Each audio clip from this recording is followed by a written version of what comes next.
It's they forgot. They take it at night. They were out late. They were off their routine. They forgot to brush their teeth because that's when they take their meds. And so because they, it was so late, they just crashed when they got home. They forgot to take their meds. Happens all the time. If it's a medication that people take more than once a day, the non-compliance rates are much higher because it's just easy to forget. So it's not that people are willfully, disobeying their doctors or anything else. It's just hard to remember to take meds consistently every day. When you say measuring ketones, I want to drill into this a little bit because it does seem that the presence of ketones and somebody being quote unquote in ketosis turns out to be the key variable. Certainly in your book, that's one of the major takeaways, although there were many important takeaways, that people get into ketosis. Do they have to stay in ketosis? So for instance, I've followed I don't any longer, but I've tried in the past the so-called cyclic ketogenic diet where every third or fourth day you get some pasta or rice, et cetera. And that was interesting as an experiment. But to stay in ketosis, what sort of blood levels of ketones do you like to see in your patients? What is the range that you think most people could aspire to? So it really depends on the patient and what I'm treating, quite honestly. So, and I don't think every patient needs the ketogenic diet. For some patients, simply getting rid of junk food can make a huge difference in a mood disorder, for instance. So a junk food meaning highly processed food that could last on the shelf a very long time. Highly processed foods that are usually high in both sugar, carbohydrate, and carbs and fats. Those seem to be the worst foods. That combination, high sugar, high fat, seems to be the worst combination for metabolic health. And lo and behold, we've got emerging data that strongly suggests it's also bad for mental health. Depression and anxiety are the most common mental disorders, and so we have the best data for those disorders. But we actually have a lot of data with even bipolar disorder and schizophrenia that insulin resistance in particular and insulin signaling in the brain is impaired in people with chronic mental disorders kind of across the board, all the way from chronic anxiety, depression, to bipolar, to schizophrenia, and even Alzheimer's disease.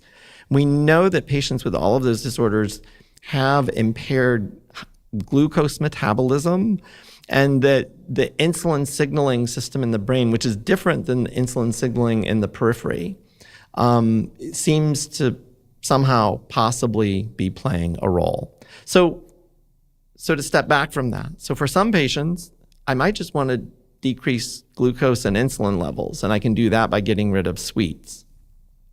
For other patients, like patients with schizoaffective disorder or schizophrenia or bipolar disorder, especially if it's chronic, if I'm using it as a brain treatment, then I do want a ketogenic diet, and I usually want reasonably high levels of blood ketones. Usually, for depression, I want to see at least greater than probably 0.8 millimole. For psychotic disorders and bipolar disorder, I usually want to see levels greater than 1.5. That's what I'm shooting for, if at all possible.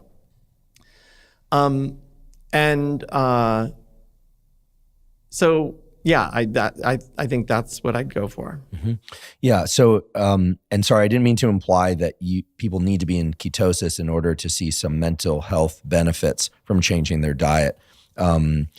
You make very clear in your book, and we'll go into this in more detail, that avoiding insulin resistance, reversing insulin resistance, and essentially trying to reverse what earlier you described as, this metabolic syndrome, which is a bunch of different things, is the target.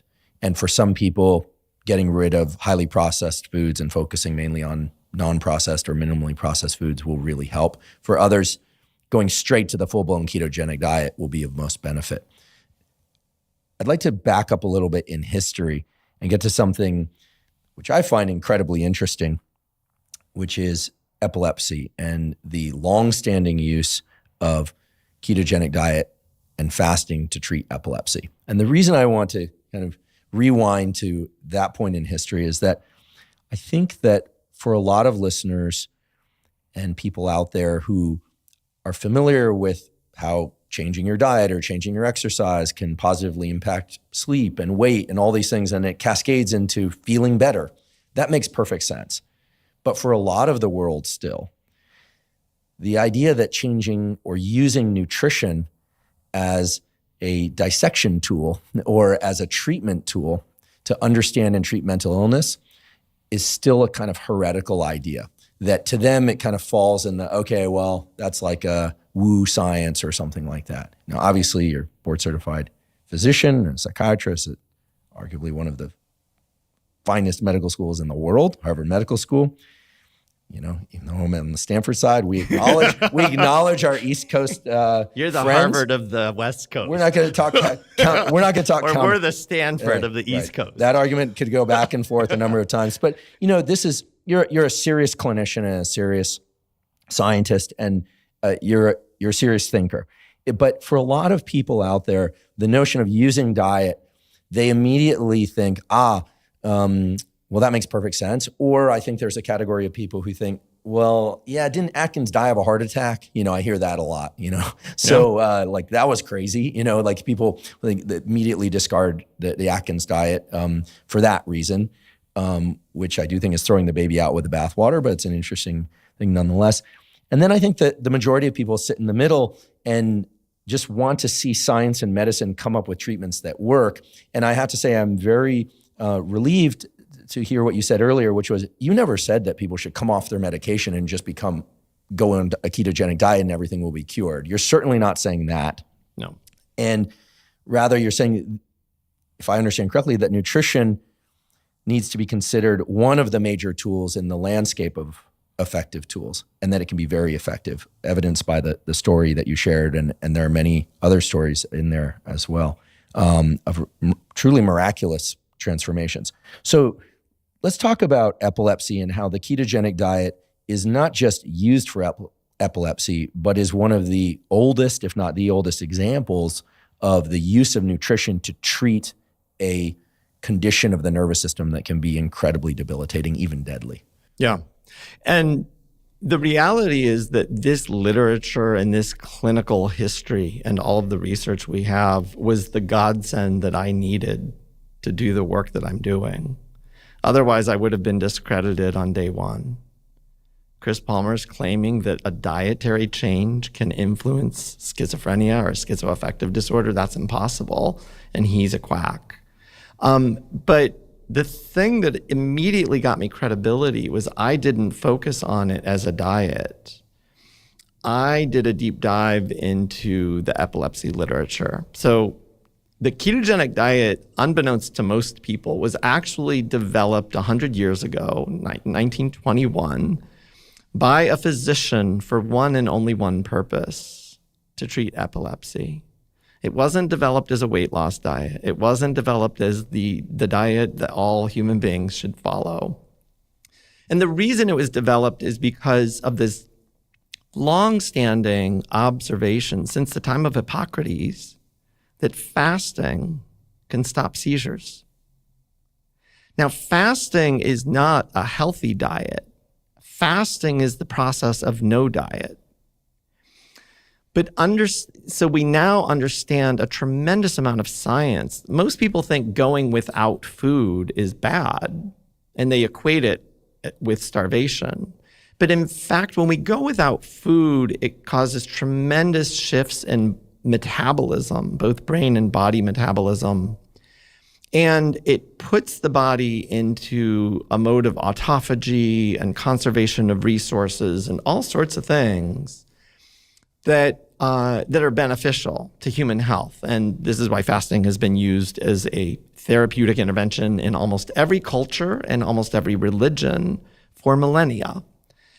But for the most part, that was all thought to be religious folklore. That was just crazy talk. And those stupid people way back then, thought God cured everything. And so they fasted and they just assumed that they were getting better. Well, in 1921, one physician used intermittent fasting on a child with seizures and found that, oh, lo and behold, this religious folklore stuff has something to it. It actually worked. The problem with fasting is that you can only fast for so long before you starve to death, and that's not a very effective treatment. And this child was ingesting water, correct? It was Yes. just food elimination fasting. Food elimination. Okay. So no special diet. So but the problem with fasting for epilepsy is that as soon as people start eating a normal diet again, their seizures usually come right back, oftentimes with a vengeance. And so it can be a good short-term intervention. If the fasting can take a few days, because it can take a few days to get ketosis, and then you can get some relief from chronic seizures, but it's not a good long-term treatment because, again, people will starve to death. As soon as they start eating, seizures come back. So it was actually Dr. Russell Wilder at the Mayo Clinic who developed the ketogenic diet with one and only one purpose. He wanted to see, can we mimic the fasting state using this special diet to see if it might stop seizures long term? And lo and behold, it worked. Early results were extraordinarily positive. 50% of patients who used the ketogenic diet became seizure-free, and another 35% had a 50% or greater reduction in their seizure frequency. So about 85% efficacy rate. Sorry to interrupt. I didn't mean to do that there. Was it just for pediatric epilepsy or for adult epilepsy as well? So back in the 1920s, we didn't have many anti-epilepsy treatments, and a lot of adults were struggling as well. So they were using it on anybody who would do the diet. By the 1950s, pharmaceuticals were coming out, and we had many more anticonvulsant treatments. And there's no question they work for a lot of people. That's great. And taking a pill is so much easier than doing this diet. So the diet pretty much fell out of favor, and nobody was using it from the 1950s to about the 70s. But lo and behold, even to this day, people with epilepsy, about 30% don't respond to the current treatments that we have available. 30% will have treatment-resistant epilepsy, which means they continue to have seizures no matter how many anticonvulsants they're taking, even if they've had brain surgery. It just doesn't stop their seizures.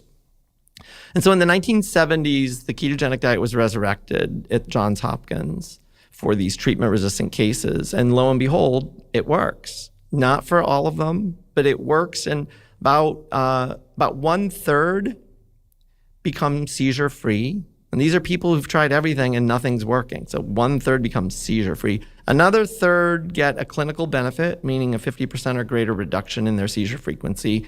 And the other third, it doesn't seem to work. It's not always clear if that's because of non-compliance or if that's because the diet's just not working, but about a third. Seizure freedom, reduction in seizures, or it just doesn't work.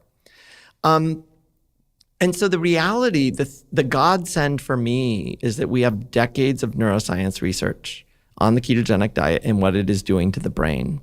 We know that the ketogenic diet is influencing neurotransmitter levels, in particular glutamate, GABA, adenosine. It changes calcium channel regulation and calcium levels, which is really important in the function of cells. It changes gene expression.